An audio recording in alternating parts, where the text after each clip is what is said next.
He was abandoned by the goddess for being an E-ranked hero with the weakest skill, but it turns out to be overpowered, and he levels up to become the strongest. The story begins with a boy named Momori, as we learn he's a loner because of his traumatic childhood. His class is on a trip, but the class president Ayaka is bullied by a boy named Omata who takes her book for no reason.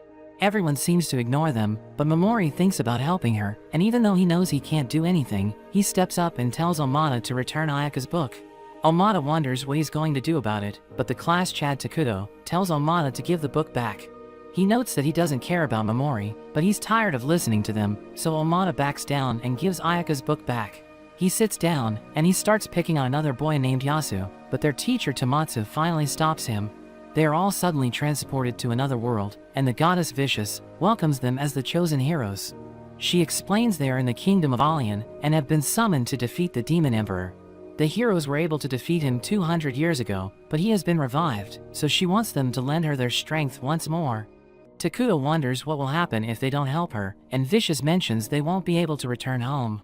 She explains the reverse summoning ritual requires a special element called the Demon King Essence, and there are only 2 ways to obtain it. The first method is to get the heart of the Demon King, and the second is to collect the essence he releases upon his defeat, using a special necklace. Omata refuses to help her, because they have nothing to do with the Demon Emperor, but Vicious gets down on her knees and begs them to save the world. Ayaka wonders how she expects them to help since they're just humans, but she tells them that they have powers. She tells her soldiers to bring out a monster, and she lets it kill one of their prisoners, but she then blows it up using a fire spell, which makes the students believe they're in another world. She tells everyone to come with her, and she tells them to put their hands on a crystal ball, which shows them how strong they are. So the students go up one at a time to the ball, and as Omata puts his hand on it, there's a bright red light that gets Vicious excited, so he starts bragging, but when it's Takuto's turn, his power shatters the ball, and they're shocked because it means he's an S rank, which is the highest level. Ayaka also gets the S rank, and another girl gets it as well. Vicious can't believe there are 3 of them, because they usually only get 1 at most. Momori steps up next, but his light is so weak that Vicious doesn't even tell him his rank, which makes him realize he can't become special even in another world. Yasu goes next, and Vicious notes that the reaction is the same as the dark hero from the past, who is known as the strongest hero of all time, so Yasu starts to laugh, saying that it's finally his time to shine. After that, Vicious tells everyone how to open their status screen, and she notes that everyone has innate unique skills, and new skills can also be awakened later. Omata gets tired of the explanations, and Tomatsu tells him not to be rude, but Omata talks back to him since he's only at D rank. Vicious calls Momori to the front, and reveals they have a ritual of getting rid of the lowest ranked hero, so he doesn't cause trouble for the others. She tells him he will be sent to the abandoned ruins, but if he can survive and reach the surface, he will be allowed to live freely. He wonders if the ruins are dangerous, so she mentions that many criminals and heroes have been sent there. He tells her he has a unique status effect skill, but she doesn't care, because skills like that are usually useless, because they have a low success rate. She notes that his stats are also low, so even leveling up won't help him. He starts to panic, and Takuto thinks they should get on with it, but Yasu approaches him. He remembers helping him in the past, so he thinks he's going to return the favor, but Yasu tells him to show him respect, because he has a higher rank. Vicious starts the ritual to send Momori to the ruins, but she gives him a bag, because every hero gets a unique item when they're summoned, and the bag is his item. Ayaka tries to help him, but Vicious punches her and knocks her out. Momori gets angry, and he tries to use his paralyzed skill on her, but it doesn't work because she has a permanent barrier around her. Takuto tries out his Dragonic Buster skill, which causes an explosion, and Vicious tells him to be careful. She asks Momori if he has any last words, and he starts to cry, but he remembers his past, where he tells himself to stop pretending to be good, and tells her he will come for her if he survives. Momori is teleported to the abandoned ruins, and he tries to open his status screen, but it doesn't work due to lack of visibility, so he pours mana into his bag, which illuminates his surroundings. A Minotaur suddenly attacks him, and as he tries to run away, he falls down, so he thinks he's going to die, but manages to stop its movements with his paralyzing skill. He's surprised since Vicious said his skill would only work on low-level monsters, and as he runs, there's a bird monster that attacks him, but his skill works on it again. He wonders if his skill is special, but as he checks his status screen, he sees that he's almost out of mana, so he uses the last of it to hit the monster with poison. He's relieved it worked, but the Minotaur appears again, but instead of giving up, Momori gets ready to kill it, because it's the only way for him to survive. He realizes he has used up all his bonus mana, so he wonders what will happen if he uses all his natural mana as well. He tries to use his paralyzed skill again, but he's surprised when it doesn't work, and the system tells him he can't use the same skill repeatedly on a target. So he uses a sleep skill on the Minotaur and follows it up with his poison, but he's shocked when a huge group of monsters appear. He continues to use his paralyzed skill and he reaches his limits, but the bird he poisoned dies, and he suddenly levels up to over 200, and his mana is restored. He keeps paralyzing the monsters, and his skills also level up, allowing him to target multiple monsters at once. He thinks that Vicious is the only one his skill doesn't work on, because he has had a 100% success rate since he was sent to the ruins. He uses his poison on the monsters, and as they start to die, he levels up even more. He also uses his sleep skill so it can level up, and even though he knows anything could happen, he thinks he can survive, because he can kill all the monsters with his current power. He reaches level 500, and as he goes to finish the rest of the monsters off, he's surprised when they run away. He gathers everything useful around him, but he knows he needs to find food and water to survive. After he doesn't find anything, he goes back to the monsters he killed and decides to eat them, but their bodies are too tough. He doesn't have any strength to move, but he sees the gem on his bag has changed color, and when he picks it up, he's shocked to find food inside it, and he wonders how it works. As time passes, Momori keeps killing every monster that comes his way, but he starts to cry, and wonders what he's doing it for. He remembers the time his aunt and uncle took him in, and they taught him what kindness felt like, but he thinks he has failed them, because he doesn't feel anything while he kills the monsters, but he knows he needs to accept who he has become. He continues to explore the ruins, and as he pours his magic into a gem, a door opens, and he's surprised to find bodies of people inside, because he didn't think anyone else would have made it this far in the ruins. He looks around and finds a bag of gems, which he decides to take, because he thinks they will be useful once he reaches the surface. He searches the other rooms, but he comes across one which requires a lot of mana to open. He finds a letter beside the body in the room. The skeleton is of a man named Anglin, who was once known as the Dark Hero, and Momori remembers Vicious saying Yasu had the same reaction from the crystal as the Dark Hero. The letter mentions that Vicious was the one who sent Anglin to the ruins, because she considered him an eyesore, and he wants to give something to the person reading the letter. Momori gets angry at Vicious, because she told everyone the Demon Emperor is evil. He thinks she's way worse, but he thinks he's become just like her, because instead of saving the world, he just wants to get revenge.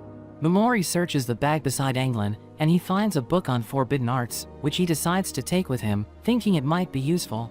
After that, he sees a forbidden magic scroll, and he can't read what's written on it, but he thinks it must be a powerful spell, so if he decrypts the scroll, it might become his trump card against Vicious. Momori opens the Forbidden Arts book, and he's surprised because there's a warning in it, telling him to be aware of the Soul Eater, because it's the one who killed everyone. He comes across another room, and he sees it needs a gem to be opened, which makes him wonder if it leads to the surface, but he's also on guard, because if the door is the exit, then the Soul Eater must be nearby. He looks around and finds a face embedded in the wall, but before he can use the paralyzed skill, a laser hits his hand. He realizes the beam is activated when he starts to attack, and he knows the Soul Eater must be powerful since it killed Anglin, who is known as the strongest hero, but he still needs to fight it, because he needs the gem on its face to open the door. Momori thinks about how he needs to call out the name of the skill he wants to use, but the Soul Eater doesn't allow him enough time, so he doesn't know how he can beat it. The wall behind the Soul Eater suddenly breaks, and Momori thinks it's the monster that rules the ruins, so it means it's the last enemy he needs to face before he can escape. The Soul Eater starts to puke, and it turns into monsters, but Momori is shocked because they have human faces. He realizes the Soul Eater is showing him how the people reacted before they died, and it enjoys seeing his reactions. He paralyzes them, but as he's about to use his poison skill, he stops himself, because he can't use such an awful skill on something that looks human. The Soul Eater makes even more monsters, because it enjoys seeing him suffer, but Momori suddenly paralyzes it, and he notes that the Soul Eater was at its happiest, which made it lower its guard, saying its overconfidence was its downfall. As Momori kills the Soul Eater, the souls of everyone it killed appear in front of him, and they thank him for defeating the monster, asking him to help them get revenge on Vicious. Momori puts the gem in the door and he finally gets out of the ruins. Meanwhile on the surface, we see Omada chasing after a wolf, but Takuto easily blows one up with his Dragonic Buster. A girl named Kabato struggles with hunting, but another girl named Asagi predicts their class is going to fall apart because everyone has a big ego. She notes that people are grouping up, and she wants Kabato to join her. She knows Kabato is only rank D, so she can't expect to be in Takuto's group. She tells Kabato to carefully decide who she wants to be with, because after defeating the Demon Emperor and returning to their world, their achievements might change their status, so if she doesn't choose wisely, she might struggle to find a place where she belongs. But before she can join their group, Asaki notes she hasn't cleared the test that Vicious gave them, so they bring out a small monster that's chained up, and she tells Kabato to kill it. Kabato hesitates at first, but seeing she has no other choice, she stabs it with her sword, but she starts to cry as she remembers the time Momori saved a stray cat. Ayaka goes to meet Vicious, who acts like she's sad about what happened to Momori, but she mentions it was a ritual that needed to take place. She tells Ayaka that while she was knocked out, the rest of the heroes were given a test to see if they can kill a monster, and the ones who failed the test were disqualified. Ayaka tells her she doesn't agree with the way she does things, but Vicious starts to laugh and notes that everyone has different opinions, so as the goddess, she endures all of them, but the weak still need to be disposed of. Ayaka knows that Vicious values her since she's an S-ranked hero, so she offers to cover for the students who failed the test if she doesn't dispose of them, and Vicious accepts her proposal. Meanwhile, Momori reaches the surface, and he opens his status screen to see what new options he has for his skills. He wants to find a person who can fight for him as his vanguard, but as he moves forward, he comes across a group of slimes bullying a smaller one. Momori is happy to see the smaller slime fight back, so he decides to help it, and hits the others with his paralyze and poison skills. He sees he has the option to turn off his skills, so he lets the other slimes go, and he praises the little one for standing up for itself. The slime starts to follow him, so he decides to take it with him, and Momori names it Pigamaru. We see a girl named Ceres, as she's chased by a group of men, and she realizes she can't outrun them, so she takes out her sword and gets ready to fight, but the men come across Momori before they get to her. One of them tells him to give them everything he has and they will let him go, but another one wants to test his new blade, so he plans to kill Momori. Momori begs them to let him go, but he gets attacked, so he paralyzes the man, and he's relieved his skill also works on humans. He doesn't find the men as intimidating as the monsters in the ruins, but he feels their intentions are worse, so he knows he won't feel bad if he kills them. He uses the poison skill to take care of them, but he senses Ceres, and she's surprised because she can't feel the presence of the people who were chasing her, but she senses Momori. She sees movement near her, so she attacks it, but Momori appears behind her and paralyzes her. He decides to talk to her, but keeps her paralyzed so she doesn't attack him again. She wonders what he wants with her, so he says he's lost because he's new to the area, and he just wants her to give him information. He notes he has been through a lot, so he doesn't trust strangers, which is why he's only allowing her to move her face. Before answering his question, she wonders if he came across a group of men, and he tells her that he killed them, which surprises her, but she doesn't think he's lying.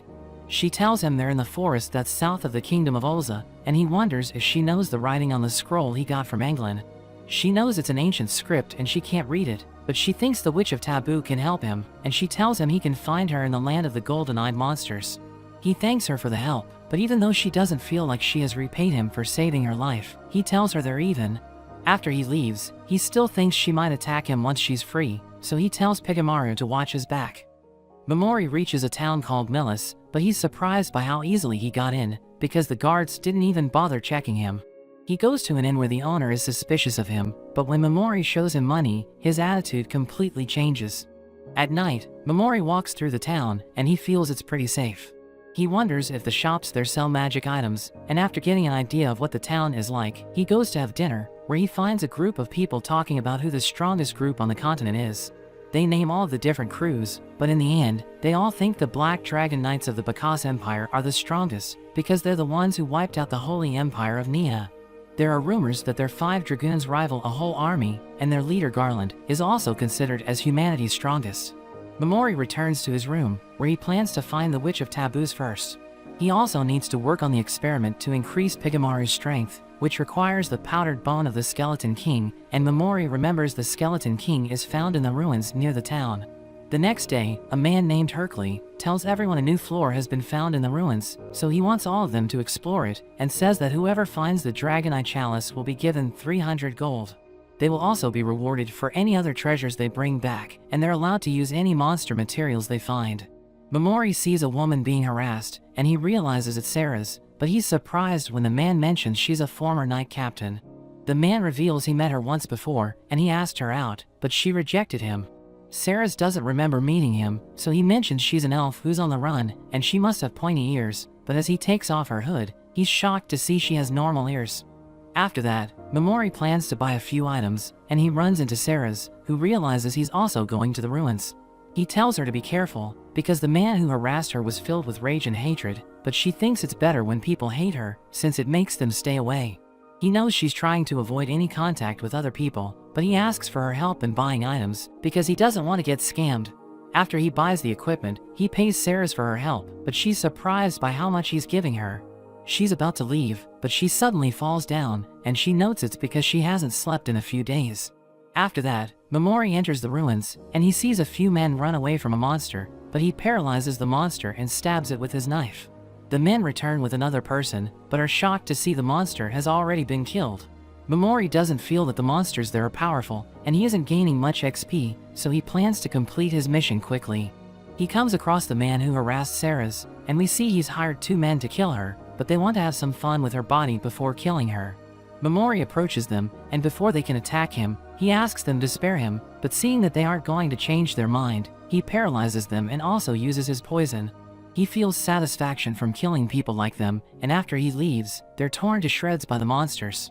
Momori is about to reach the new floor, but he decides to rest before continuing, so he sleeps for a few hours while Pigamaru keeps watch. After that, he runs into a group called the Saber Tigers, and their vice captain named Foss tells Momori that there's something weird going on in the ruins, because they're finding monsters who have died in strange ways, and they can't figure out what's killing them. The only thing they know is that their skin turns deathly pale, and their captain Lily notes even the strong monsters are dying the same way. She values the safety of her group, so they have decided to return to the surface, and she wonders if Momori wants to come with them, but he decides to stay. After they leave, Momori thinks they were talking about the monsters he has killed, and he thinks it's a good thing, because if the word spreads, it will mean fewer people will stay in the ruins. He finds the Dragonite Chalice, but before he picks it up, he sees a monster statue beside it. He knows the moment he picks it up, the statue will come to life, so he kills the monster first. Sarah's also arrives, and is surprised he's there, because she thought she would be the first to find the chalice, since the other mercenaries are pulling out. Momori decides to give her the chalice, and he doesn't want anything in return, but she can't accept it for free.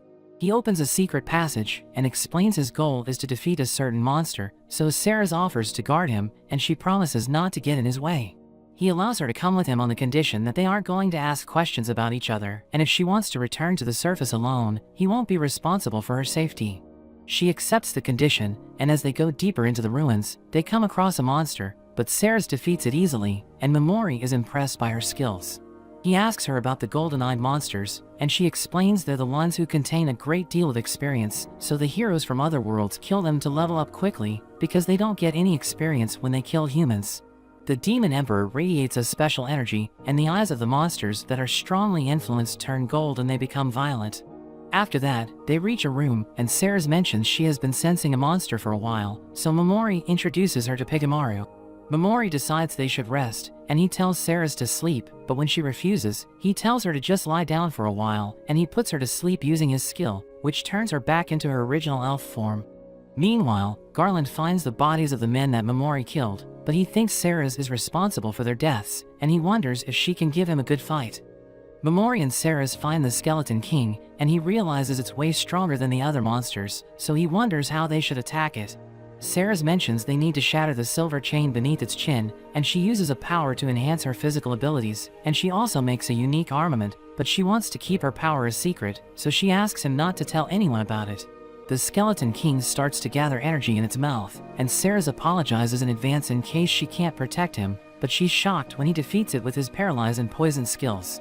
Momori finds what he was looking for, but as they're about to leave, Pigamaru leads them to an egg, and Momori decides to take it with him. Meanwhile, Ayaka and the others fight against monsters, and she tries to protect her friends, but she's interrupted by Omada and Takuto, who blow away the monsters. Momori and Sarah's reach the surface, and everyone is shocked to see she has the chalice. After she submits it, she meets with Momori and tells him there's a reception for her the next day to get the reward.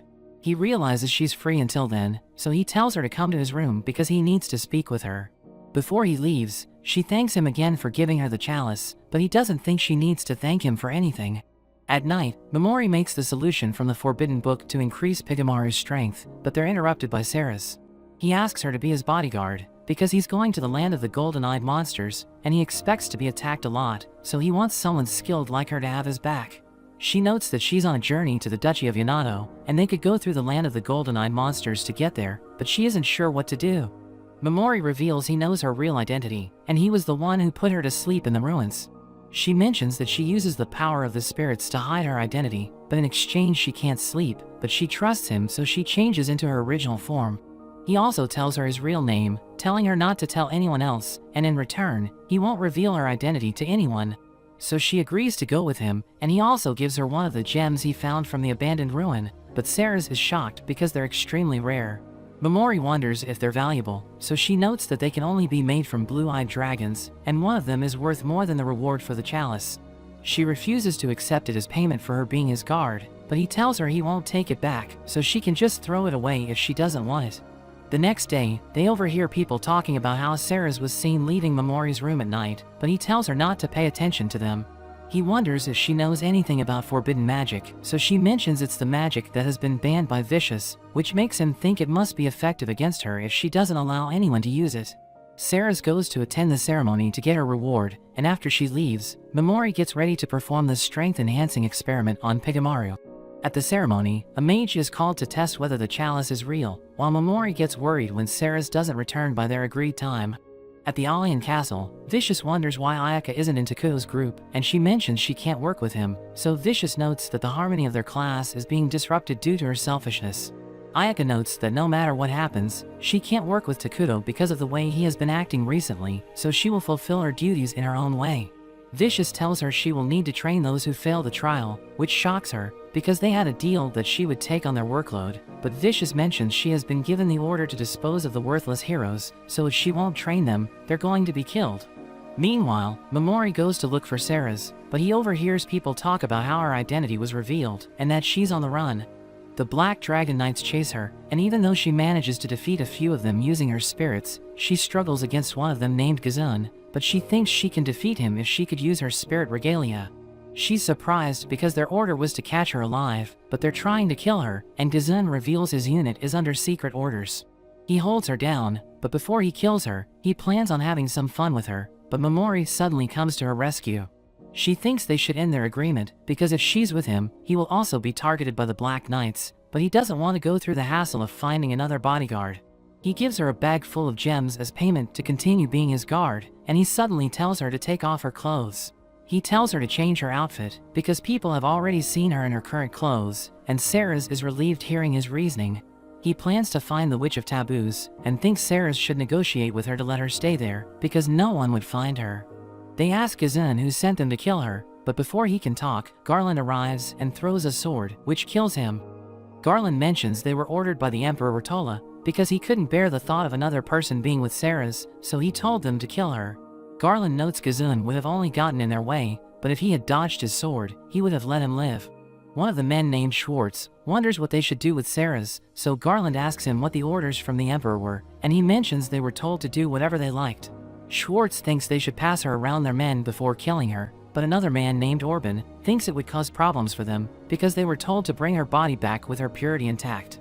Garland notes that if Ceres can defeat him in a duel, he will let her go, and he was interested in seeing her spirit regalia in action, but he has become more interested in Momori.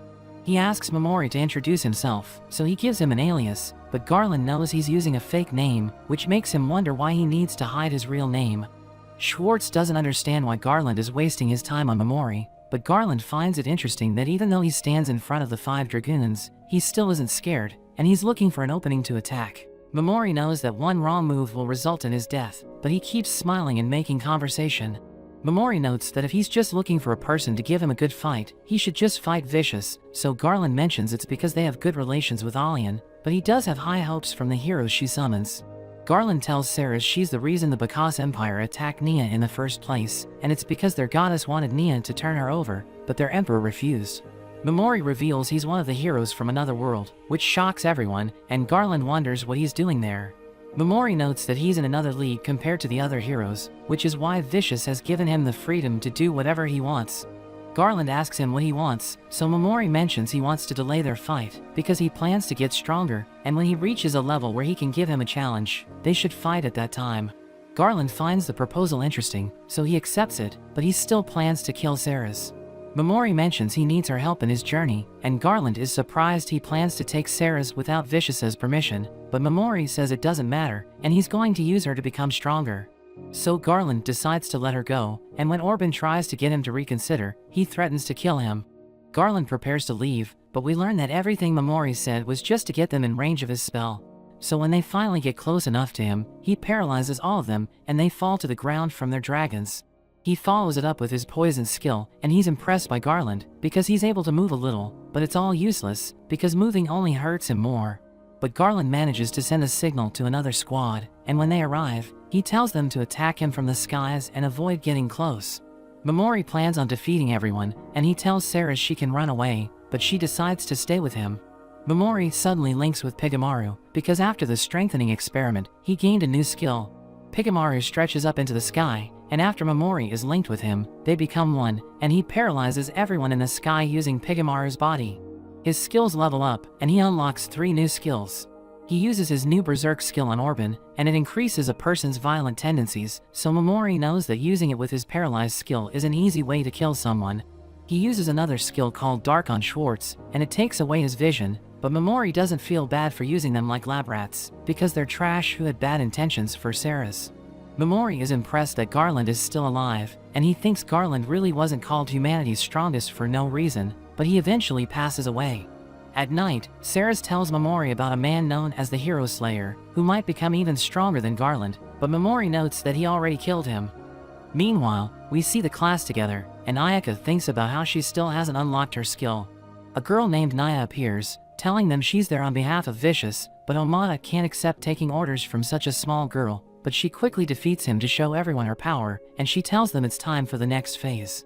Memori tells Ceres about his plan to get revenge on Vicious, and she also doesn't have any good feelings towards her, so she tells him to use her in any way to get his revenge. He notes there isn't anything for her to gain by helping him, but she mentions he saved her life, so she will follow him no matter what he does. We see a group of men outside the abandoned ruins notice something strange, but they decide not to report anything, because they think it's impossible for anyone to have made it out. Meanwhile at a town, Memori checks out a mask, and the owner tells him it's based on the Fly King, who was the king of a demonic race, but he was banished because he was said to be evil. Memori ends up buying it, and he thinks that it suits him to be a devil rather than a hero. In the Magnar Kingdom, we see a meeting between the nations, as they wonder how Garland and the Black Dragon Knights were defeated. Vicious notes they were after Ceres, and they found a lot of blood, thinking she must be heavily injured from fighting them. Vicious thinks that losing the Black Knights is a great blow to their forces against the Demon Emperor, thinking they will need to rely more on her heroes, but the Emperor of the Mira Empire knows she isn't upset by this. The King of Magnar wonders if Ceres could have really defeated Garland, but he gets a report that a group of sorcerers called the Shinto have claimed to be the ones responsible. Ceres tells Memori that the land of the golden-eyed monsters is to the north, and they decide to stop at an inn. Ceres thinks they should save money, so she offers to share a room with him. As they have dinner, they hear the rumors about the Black Knights, and they learn about a Shinto. Memori wonders if Ceres knows about them, so she mentions that they worship the curse god. But a group of hooded men suddenly appear, and they call themselves the sorcerer soldiers of a Shinto, but Memori doesn't find them intimidating. He's happy for them to take credit for killing the Black Knights, and some men start talking about the people they think are strong enough to kill the Black Knights. One of them mentions the Witch of Taboo, so Memori asks to hear more about her, offering to buy them drinks. They tell him that she was only seen by a fighter named Eve from the Colosseum, but they suddenly tell him it's his lucky day, as we see her walking in. So Memori goes up to her and asks if she knows where the Witch of Taboo is, so she mentions that she has been to the Golden Demon Zone, but she never met the witch. Ceres listens to their conversation, and Eve wonders why Memori is looking for the witch. So he tells her it's his dream to be a scholar, but she warns him about going to the area and tells him he won't survive even 3 days there, telling him to cherish his life. After that, Ceres notes that Eve was lying, so she must know where the witch is. When they get back to the inn, Memori realizes he forgot Pigamaru's food, so he decides to use his bag to make some food. He gives some to Ceres, and she finds food from his world delicious. She finds the plastic wrapper beautiful, but the wind blows, and Memori stares at her.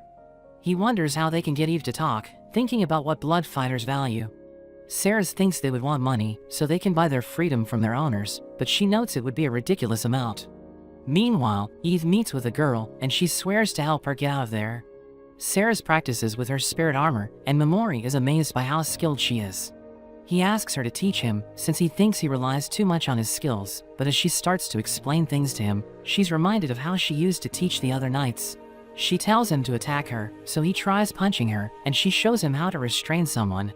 His sweat drips onto her, so she becomes embarrassed, but they continue with the training. After that, she sniffs his clothes, and she realizes that she likes him, but he suddenly appears behind her, so she worries that he saw her being weird, but she says she's just washing their clothes. Memori reads his book after that, and he mentions that he can't sleep. So Sarah's reveals some herbs that can help him, saying they have different effects. Memori uses a cube to make soup, and Sarah's finds it delicious. She adds her herbs, but after they drink it, she realizes she used the wrong bottle, and it energizes them instead. Memori tells her it's okay, deciding to stay up and read his book, but she asks him if there's anything she can do to help him. She wonders if he's into her, but he notes that he's only focused on getting his revenge, thinking it's like a curse, so she swears to help him lift his curse as soon as possible. The next day, they go to the Blood Colosseum and realize that Eve is known as one of the strongest. She was sold there as a slave, but she quickly became popular and has been undefeated for 3 years. Her final match is set for tomorrow, so they realize they can't bargain with money, since she has made enough to buy her own freedom. Sarah mentions that Eve already had the money 2 years ago, so they realize she's also trying to free the girl. Sarah also mentions that most fighters die in their final match, because the Duke who runs the Colosseum matches them up against someone out of their league, but Memori thinks it will be their chance. Memori approaches Eve, and she once again tells him she doesn't know anything about the Witch of Taboo, but he knows she's hiding the truth. He wonders if she owes the witch, and she tells him she doesn't, but Sarah mentions that she's lying again. Eve prepares to fight them, but he reveals that the Duke is planning against her, saying he wants to help her, because he knows that she has information on the witch. He mentions that he could kidnap the girl she's fighting for, which makes her angry, but he explains that he just wanted to show her that he knows about her situation. She thanks them for the information, but she mentions that they can't run away, because the Duke will put a bounty on their heads. Memori thinks they can hide at the witch's lair, but she notes that no one can reach the demon zone. He promises to protect her companion Liz, but she isn't sure of his strength, so he tells her he's strong enough to defeat the Skeleton King. She mentions that the monsters in the demon zone are far stronger, but he reveals that he was the one who defeated the Black Dragon Knights, and she doesn't believe him, so he paralyzes her to show his power. Sarah also transforms into a real form, and mentions that she was the one they were chasing, so Eve believes them, but she still plans to fight. He asks her whether the Duke will keep his promise if she wins, and she thinks he won't be cruel enough to deny her freedom, but he calls her naive for trusting the Duke.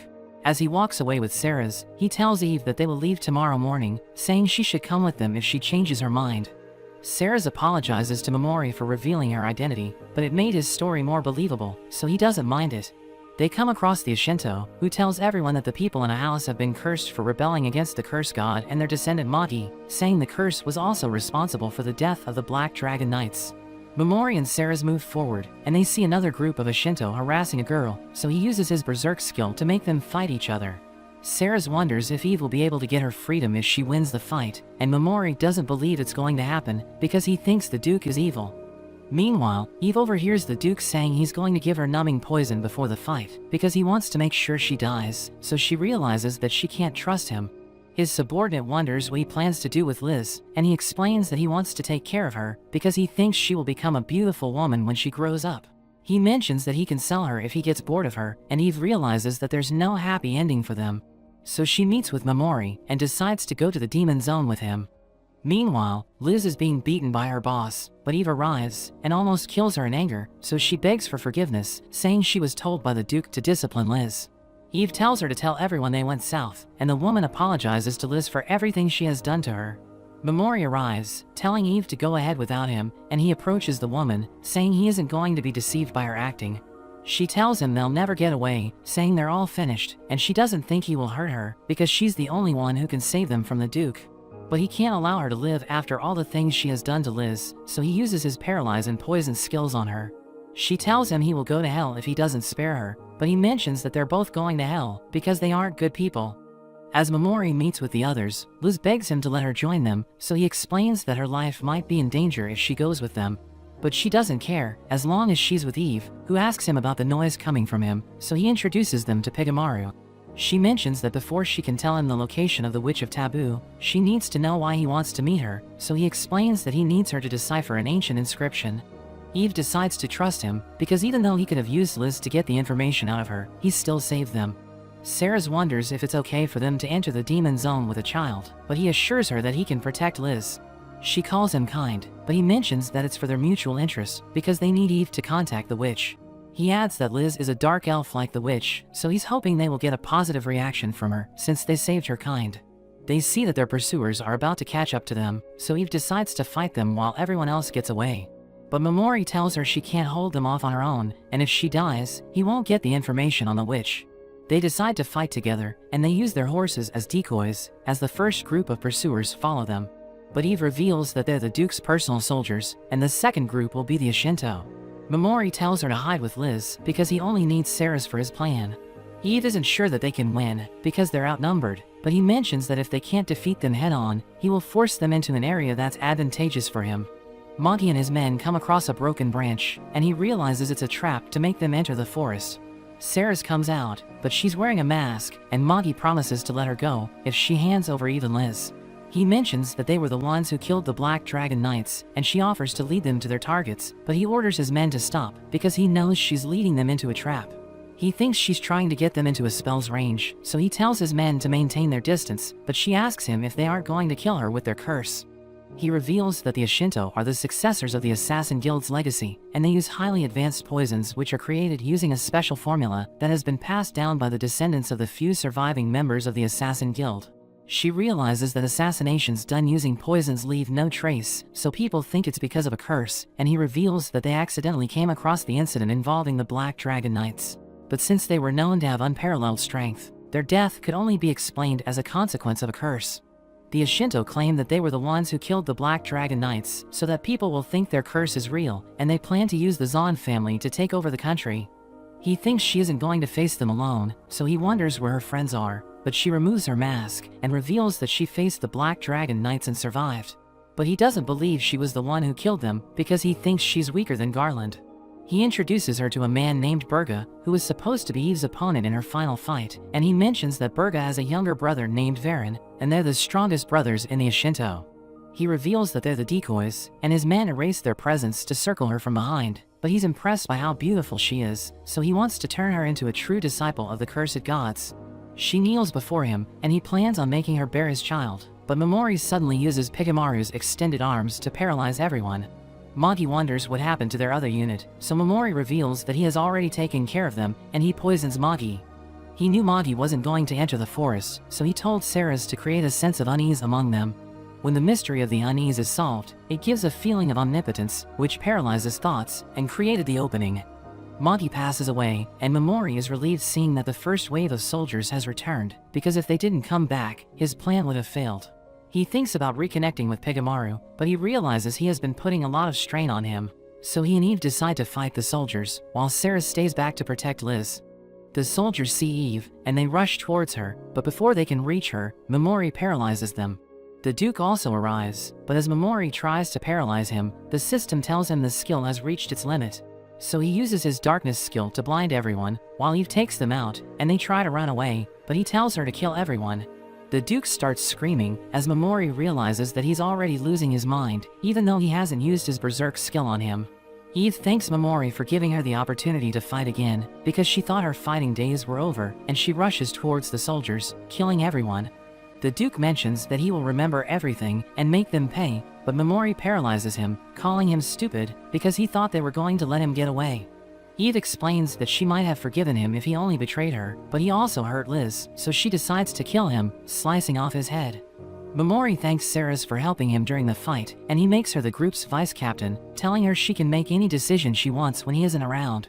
After that, he freezes the bodies of the Ashinto, and he shatters them, planning to pin the Duke's death on them. Liz asks Sarah's if she will grow up to be like her, because the innkeeper told her she won't be treated as a woman if her chest doesn't grow, but Sarah's tells her to forget everything the innkeeper told her. As Liz and Eve fall asleep, Sarah's tells Momori to rest while she keeps watch, but he mentions that he can't sleep, so she offers to let him rest on her lap. He offers the same to her, so she rests on him, but she realizes he was just joking, so she quickly gets up. He asks for her permission to grab her ear, and he mentions that it feels strange. She wonders if he has a special attachment to Eve and Liz, because he's gentle with them. So he mentions that Eve reminds him of his uncle, saying the only reason he wants to return to his old world is because of his aunt and his uncle. He thinks Liz is just like him, since they both grew up in a harsh environment, but the difference between them is he kills everything in his path, and his only goal is revenge. He tells Sarah she can leave him anytime she wants, but she isn't planning on doing that, since she also hates Vicious. So he mentions that as a reward for her help, he will grant any request she wants once they're done. Meanwhile, Ayaka is trained by Naya, but she notes that Ayaka should never tell anyone she's training her, because Vicious won't give her permission. Ayaka wonders why Naya is helping her, so she mentions that Ayaka reminds her of her little sister. Momori buys clothes for Liz, and she's happy he bought something for her. Sarah thinks they should name their group, and she proposes they call themselves the Lord of the Flies Brigade, because it was the name used for the army led by the Fly King. They reach the Demon Zone, and Eve tells Momori to imbue magic into her hand, and it shows a map which reveals the location of the Witch of Taboo. At night, Momori thinks about how his hatred for Vicious isn't fading, and he knows the Demon Zone is dangerous. But it's also an opportunity for him to get a lot of experience, so he can close the gap between him and the S-rank heroes. Meanwhile, Vicious tells everyone that even though their levels have been increasing, they have no combat skills. So she gathered people from all over the country to train them, saying they need to get ready to face the Demon Emperor. After that, Vicious tells Naya that the heroes need to acquire combat skills, and she also wants them to level up, so she plans to go to the Golden Demon Zone. Sarah offers to help Liz carry the bags, but she thinks that if the others carry less baggage, it will increase her chances of survival. As they move forward, they're attacked by a monster, and Momori thinks it's similar to the ones he fought in the ruins. It attacks Eve, but she blocks it, and Momori uses his poison and paralyze skills to defeat it. He follows it up with his sleep skill, because he wants to check if his skills will work on the creatures in the Demon Zone, but he realizes that the monsters there are weaker compared to the ones in the ruins. He stabs the monster, and reveals that the seaweeds it dropped are an ingredient for a forbidden item, but seeing that Sarah is interested in it, he decides to give it to her. As they continue their journey, they come across a river, and Eve thinks she should carry Liz across it, but Momori decides to respect Liz's decision, since she wants to cross it on her own. She mentions that she doesn't want to be completely dependent on Eve, but she suddenly slips, so Pigamaru saves her. Momori mentions that he wants to support her, because they have a similar childhood, and as she manages to get across, she wonders what they're talking about. So Eve mentions that they were wondering what Momori and Sarah's child will look like, which surprises Sarah's, causing her to fall into the water. She doesn't want them to stop for her, so Momori gives his coat to her, so that she doesn't catch a cold, and he assures her he washes it regularly, but she wants it to smell like him. They suddenly come across the monsters that made Liz and Eve flee the Demon Zone, and Eve mentions that she can't defeat them, so Momori tells her to stay back. As the monsters get into his range, he paralyzes them, and follows up with his Berserk skill, which causes them to bleed to death, and the system tells him that he was able to level up. He cuts off a piece of the monster, and Eve wonders if he's going to eat it, but Sarah mentions that he will use it to enhance Pigamaru's strength. Pigamaru is worried that he needs to eat the monster, but Momori assures him that it will look different once he has made the enhancement solution. They suddenly sense another monster nearby, but it's just the egg in Momori's bag, which is about to hatch. A horse comes out of the egg, and Sarah is worried it might attack them, but it has no hostility towards them. They realize it has an organ on its back, which absorbs mana, so Momori pours mana into it, and after it absorbs 1000 MP, it transforms into a black horse, but it still wants Momori to give it more mana. So he gives it another 10,000, transforming it into a huge monster, and Liz tells them to name it, so he calls it Slay. Meanwhile, the heroes are getting trained by the people Vicious assigned, but Takuto mentions that they're only facing weak monsters, so they gain nothing but experience. At night, they come across a group of monsters, which the teachers find too strong for the heroes to handle, so they tell them to stay back. Naya thinks the monsters are so strong that she won't be able to hold back and save the kill for the heroes. They're able to kill 2 of the monsters, but the rest of them change their path to attack the heroes, so Takuto steps up and uses his Dragonic Buster to burn all of them. The next day, Sarah wakes up, and she realizes that Momori isn't there, but Eve tells her she shouldn't worry, because he isn't the kind of person to leave them. They go outside, and see that Momori killed monsters while they were asleep, but Eve is shocked that he was able to kill a human-like beast by himself. They continue their journey, and Sarah tells Momori to rest for a while, but he mentions that he wants to go as far as possible before it starts raining. He wonders if Liz is scared, but she mentions that she feels safe because he's with them. They're suddenly attacked by a monster, and Eve easily kills it. But Momori still feels like something's wrong, and it suddenly lets out a scream, causing all the monsters in the area to rush towards them. Momori wonders what they should do next, thinking the monsters will overwhelm them, but Eve volunteers to act as bait, saying she will buy time for everyone to escape. She blames herself for what's happening, thinking they're about to get swarmed because she got careless. She promises to make it back alive, but Momori knows that she won't survive, and he tells her not to blame herself, saying she did the right thing, because anyone would have killed the monster that ambushed them. He explains that they need her to take them to the witch, because they need to negotiate with her, and they know that she trusts Eve.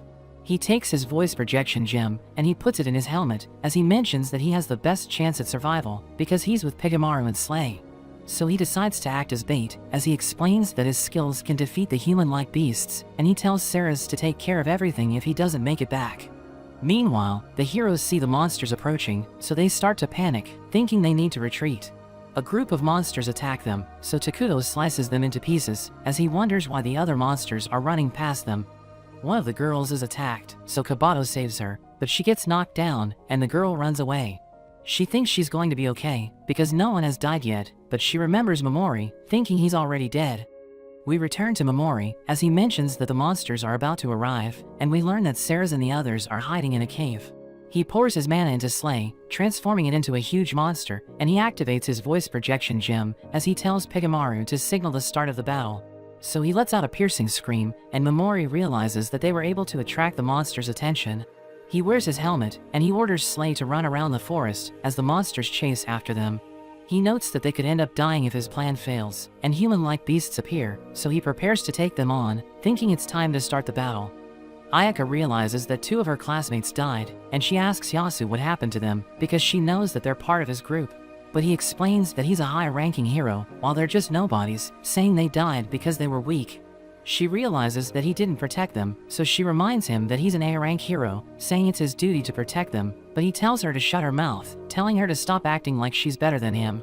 He explains that they deserve to die, because they were terrible people, saying they used to make fun of him, so he doesn't feel sorry for them. But Takuto interferes, telling him he's a nobody, because he's behaving like a loser. So he becomes angry, and he starts using his skill, as Takuto continues to insult him, thinking he's pathetic. But he tells Takuto not to get too cocky just because he's an S-ranker, saying Ayaka is also an S-rank hero, but she still hasn't learned a unique skill. He explains that hero rank isn't everything, because it's possible for lower-ranking heroes to beat S-rankers, so he tells Takuto not to look down on him, saying he will prove that he's built different. Almada wants to take him on, but Takuto stops him, so Yasu thinks they're afraid of him, and he starts walking away, as Takuto tells Ayaka that she's dragging the S-rank heroes down, because she's the only one who hasn't learned a unique skill. She hears her classmates talking about Kabato, and they mention that she's missing, so Ayaka becomes worried. We see Eve with the others, as she mentions that she wants to go after Momori, because she knows that he's exhausted, saying he hasn't been sleeping well, because he's always looking after them at night. She explains that she can hide her presence in the forest, and she reveals that she has night vision, so she can navigate the terrain while it's dark. She mentions that she wants him to survive, and Ceres thinks she's telling the truth, so she allows her to proceed with her plan. Eve promises to make it back alive, and Ceres mentions that she will protect Liz while Eve is away. We return to Momori, as the monsters continue to chase after him, but Pigamaru extends his arms, as Momori uses his berserk skill on the monsters, causing them to fight each other. But a group of monsters are about to catch up to him, so he paralyzes them, but he notes that the human-like beasts have already adapted to his attacks. It suddenly starts raining, as he realizes that he can no longer hear their movements, and he notes that he's running out of mana, so he thinks he needs to level up before it reaches 0. He knows that the human-like beasts are worth a ton of XP, so he thinks he can level up if he kills them. But he knows it's going to be difficult, because he needs to be close to them to receive XP when they die. So he comes up with a plan, and he rushes towards the monsters, paralyzing them as he dashes past them. His mana is about to reach 0, but he approaches the human-like beasts, and he uses his berserk skill to finish them off. He's able to level up, and his MP is fully restored, but there are 2 giant monsters that start chasing after him, and he realizes that his skills won't work on them, thinking he needs to have them in his line of sight for it to affect them. So he uses Slay as a decoy, as he appears behind them, and he paralyzes them, before using his berserk skill to eliminate them. Countless monsters block his path, so he attacks them with his skills, but one of them crashes into Slay, and he falls off, as the monsters surround him. But he continues to use his skills, and he's able to wipe them out, as he levels up multiple times. We see Kabato as she thinks about Momori, thinking she could have saved him, but she was too afraid to do anything. Eve sees her, wondering what a human is doing in the forest, and she realizes that Kabato reminds her of Liz. But she suddenly gets attacked by a girl named Itsuki, who uses her lightning to paralyze Eve.